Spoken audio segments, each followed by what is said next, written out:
કે ક્યારે પૂરું થશે? પાર્વતી માતાજી હજુ મહાદેવને ચીડાવવા માટે સ્લો થઈ ગયા. જે સ્તોત્ર થોડું પંખો 4 પર 3 પર ફરતો હતો એની જગ્યા પર 1-2 પર ફરવા લાગી ગયો. વિશ્વમ વિષ્ણુ વસત્કારો ભૂત ભવ્ય ભવત પ્રભુ. મહાદેવ કહે છે કે ક્યારે પૂરું કરીશ તું? મહાદેવ કહે છે કે ચાલ આજે હું તને એક વસ્તુ કહું કે જ્યારે તને મોડું થતું હોય એક શ્લોક આજે હું તને એવો આપું કે એક શ્લોક બોલે ને તો વિષ્ણુ ભગવાનના 1000 નામ બોલ્યા બરોબર નું ફળ તમને પ્રાપ્ત થાય છે. એ કયો શ્લોક છે? એ કોઈ વ્યાસજીએ લખ્યો નથી, કોઈ સામાન્ય ઋષિ મુનિએ લખ્યો નથી, એ સ્વયં ઈશ્વર એટલે કે મહાદેવે લખ્યો છે. તો બધા બોલો શ્રી રામ રામ રામેતિ રમે રામે મનોરમે. આટલું જ.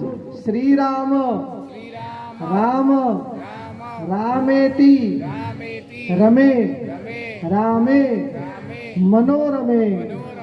સહસ્ર નામ તત્તુલ્યમ રામ નામ વરાનને. હે ગૌરી, હે શિવપ્રિયા, આ એક શ્લોકનું તું સ્મરણ કરી લે તો સંપૂર્ણ વિષ્ણુ સહસ્ત્ર નામ સ્તોત્રનું પાઠનું ફળ તને બેઠા બેઠા પ્રાપ્ત થઈ. તો જેને વિષ્ણુ સહસ્ત્ર નામ સ્તોત્ર કરવાનું હોય આ ઇમરજન્સીમાં કીધું છે. પાછું નહીં તો મારા નિખિલ એમ કહે છે કે મહારાજે મને વિષ્ણુ સહસ્ત્રનો પાઠ રોજ કરવાનો કીધો છે, તો એની જગ્યાએ હું આજ બોલું,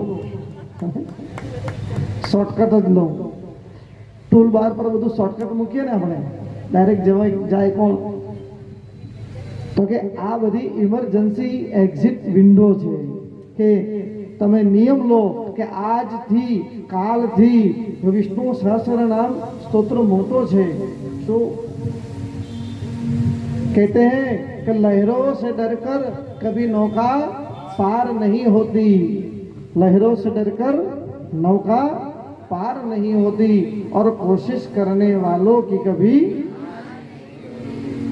નિયમ લઈશું કે કાલથી આપણે આપણી પોતાની પાકશાળામાં જઈશું, રસોડામાં જઈશું તો સ્નાન કરીને જઈએ ને. હવે તો કદાચ દરેક ગૃહિણીની પાસે સારો સ્માર્ટફોન છે જ. શું યુટ્યુબ ભગવાને આપી દીધું છે સરસ શુભલક્ષ્મી વિષ્ણુ સહસ્ત્ર નામ તમે ખાલી બોલો.